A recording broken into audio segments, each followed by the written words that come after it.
Hello, I'm Matthew Fizakli, and this is the presentation for my project, which was entitled NPC Pathfinding in a Multi-Directional Shooter video game. I'll provide a little background for the terms used in the title. NPC stands for non-player character. In a general sense, this is any character in a game that is not controlled by a player, such as an enemy or something like a villager in a role-playing game.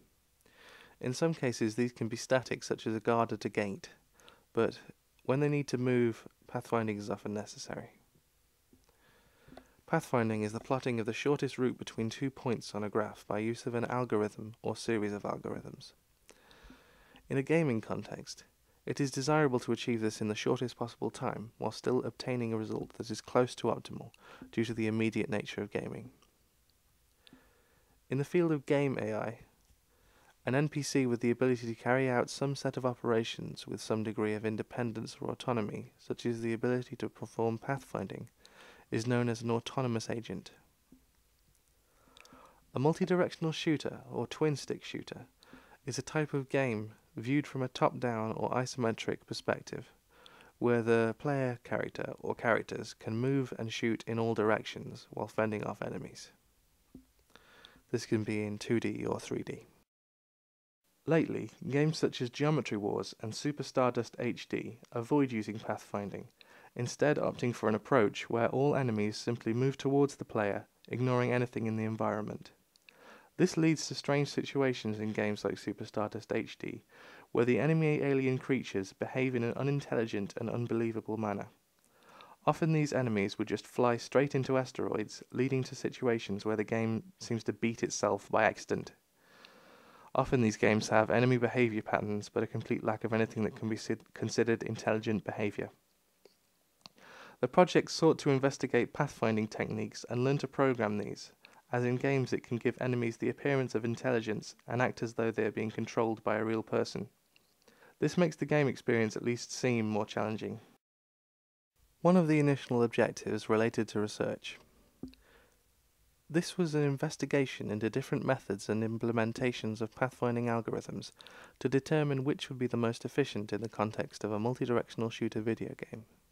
Further, how existing games in the genre have implemented pathfinding.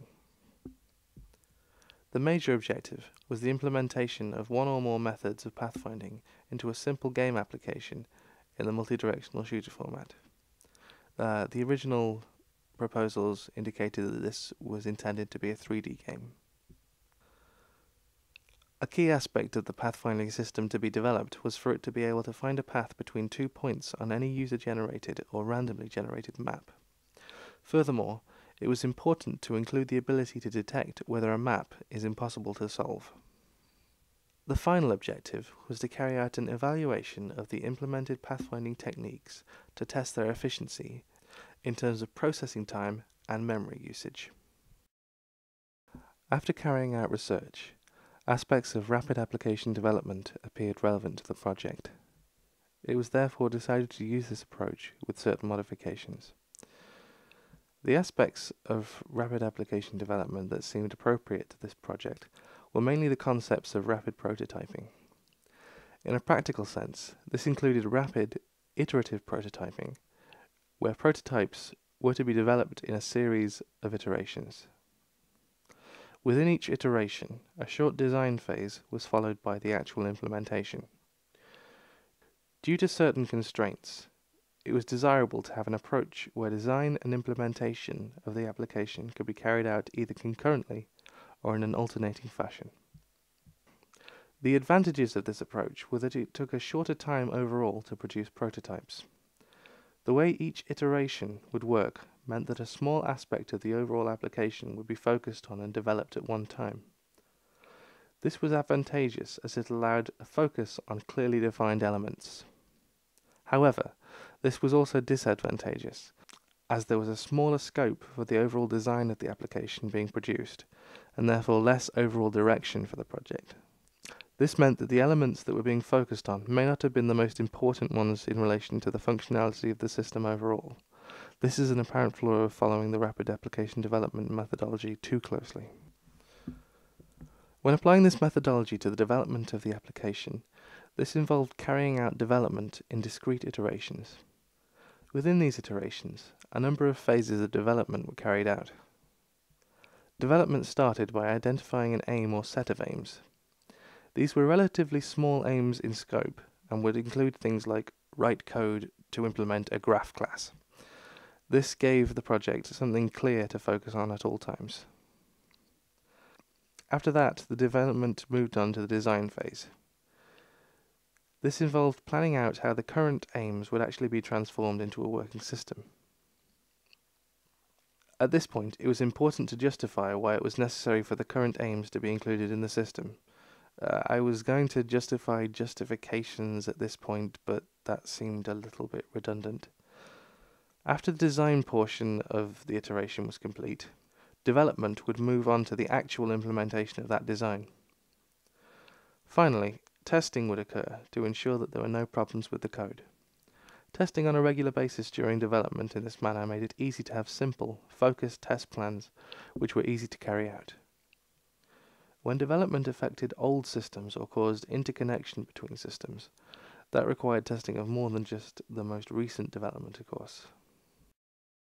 When considering development of the application, the best choice of programming tools appeared to be XNA Game Studio 4.0.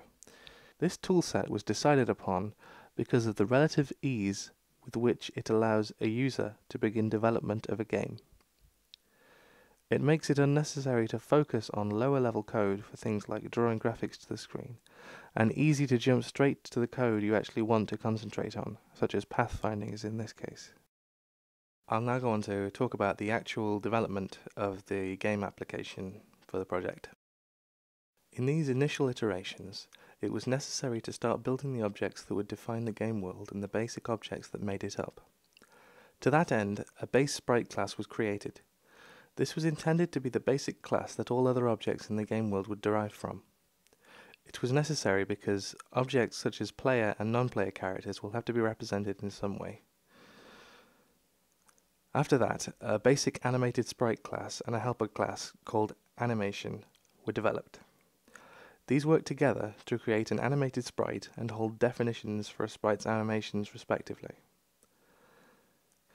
It was done this way so that a simple framework to define a single animation was available and not too closely bound to each instance of an animated sprite object. This allows for refactoring later on to globalize the representation of animations and allow memory usage to remain low. And these are my terrible sprites. At this point, the realization occurred that constructing a 3D game without much experience on that subject, and with very minimal 3D modeling experience in particular, it would be a poor choice to attempt to develop this as a 3D game, even a pseudo 3D game. After all, the easiest way to implement a graph to plot pathfinding upon would be to have an existing two-dimensional grid structure. The simplest way would be through a tile-based grid. In this set of iterations, the main focus was the development of a tile grid background and its related classes. The tile grid not only represents the visible background layer for the game world, but also contains the data on which tiles are defined as obstacles, i.e. if they're passable or not.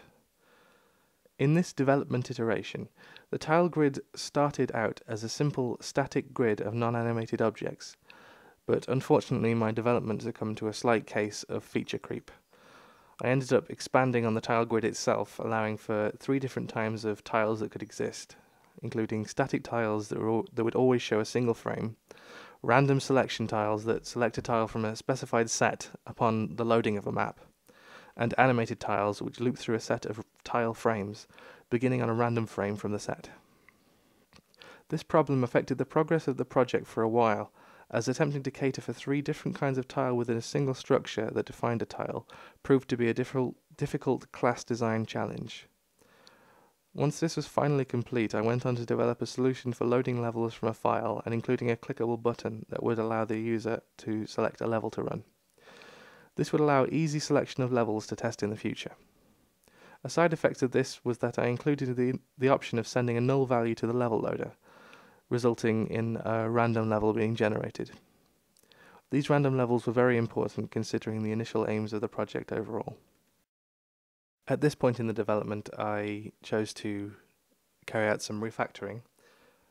I tried to organize all the code better, make it more efficient, and move all the code that would be repeated many times in the case of multiple instances of objects, and move this data that was being repeated into global storage where appropriate. With this iteration, the aim was to create a class to represent an actual NPC, inheriting from an animated sprite. This NPC had to have the ability to move from its current position to a target position, which would represent the NPC's ability to follow a single waypoint on a path, and then further to be able to do this while cycling through a list of points that had been previously provided. This represents the NPC's ability to follow a path once it had been determined by a pathfinding algorithm. Once this NPC had been created, it needed to be inserted into the current system at the necessary points. An NPC position was added to all maps and functions dealing with map loading. After this was all integrated, the system was completely ready to have pathfinding implemented in order to complete the system. At this point in development, it was time to implement an actual pathfinding algorithm.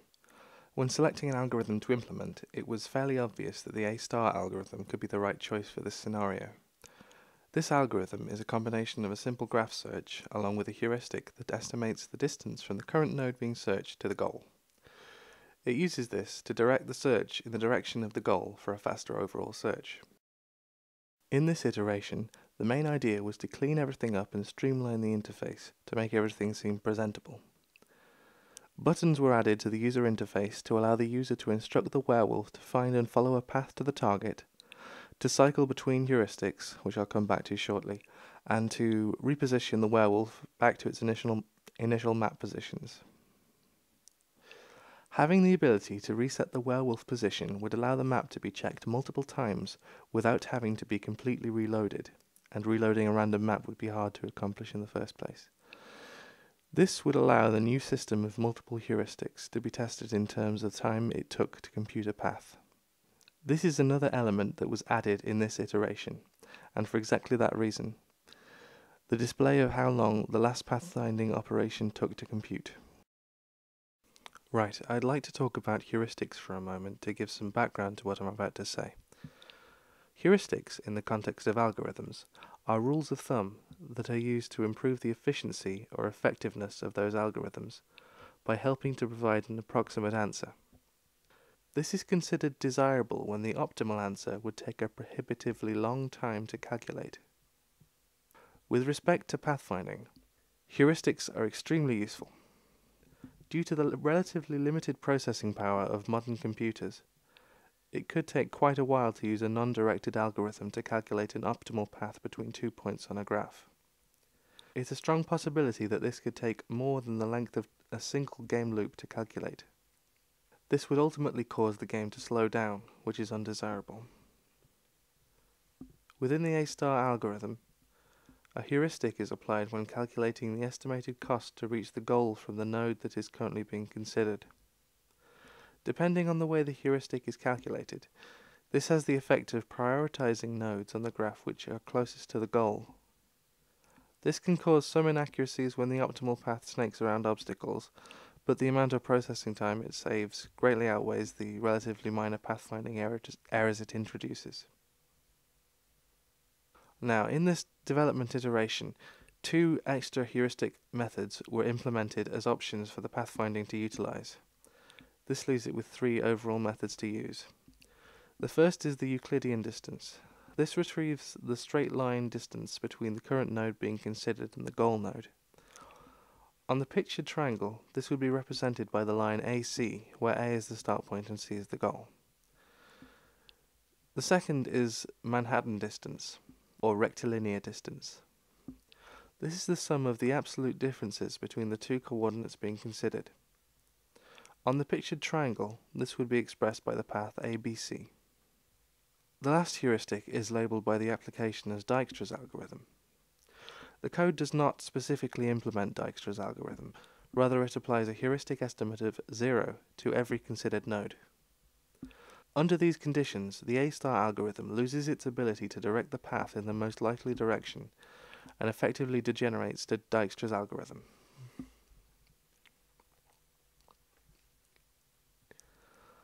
The reason for implementing a number of different heuristics in this development iteration was so that there would be something to compare and obtain quantitative results from. The three different heuristics could be applied to a set of solvable maps, and their computational time would be considered and compared by which heuristic was used. The paths that were considered, or the number of nodes that were considered by the algorithm when using each heuristic, could also be compared. Unfortunately, this is where I had to end development due to lack of time. The next phase of development would have drawn all of the considered nodes on the map to the map itself in a clear way. This would have demonstrated the differences in the way each heuristic method drives the search of a graph. I also would have gone on to collate results from the computation times of the pathfinding tests. This would have allowed me to determine which heuristic or heuristics were the most efficient in terms of processing time.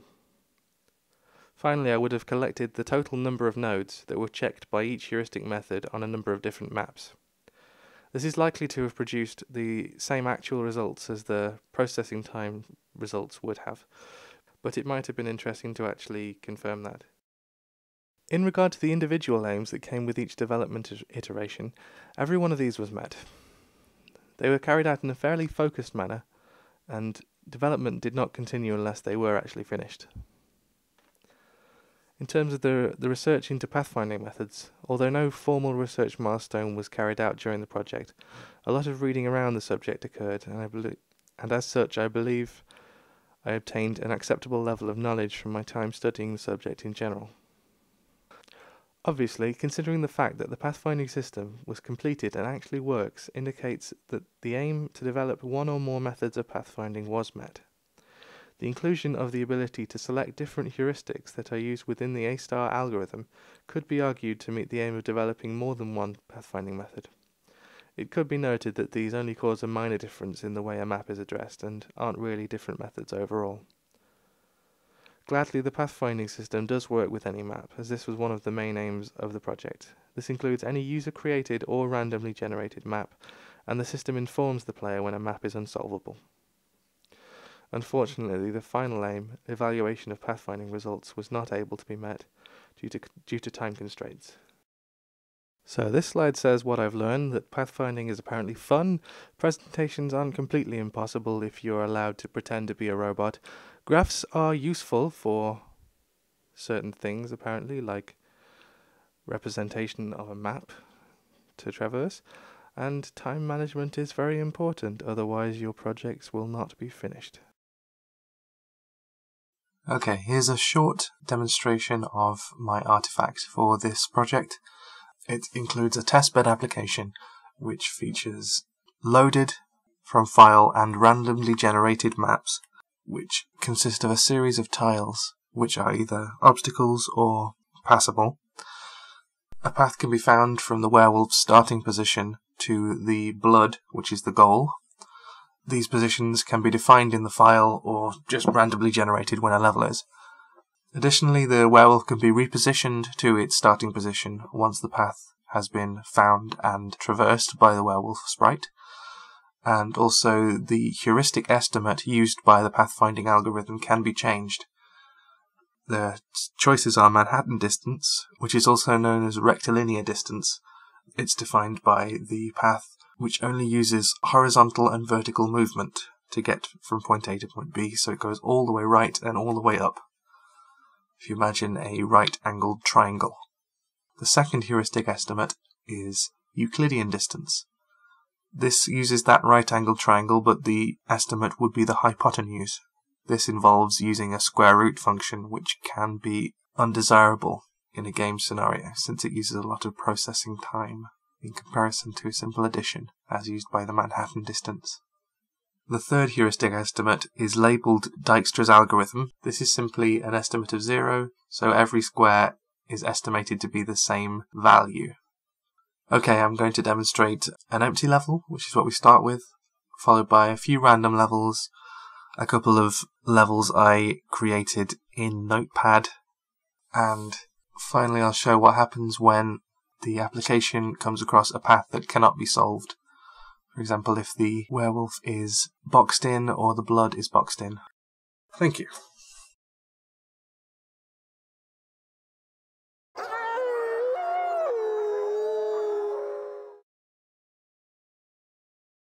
Random map generated.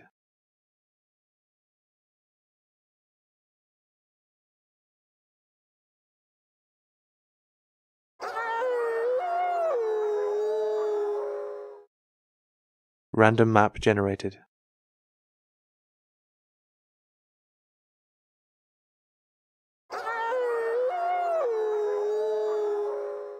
Map loaded.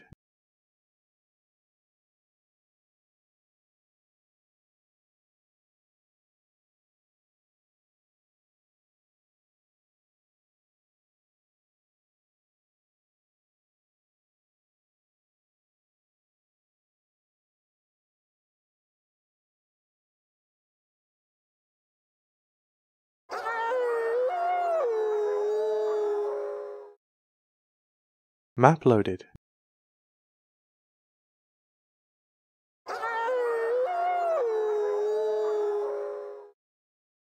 Euclidean distance. Werewolf repositioned.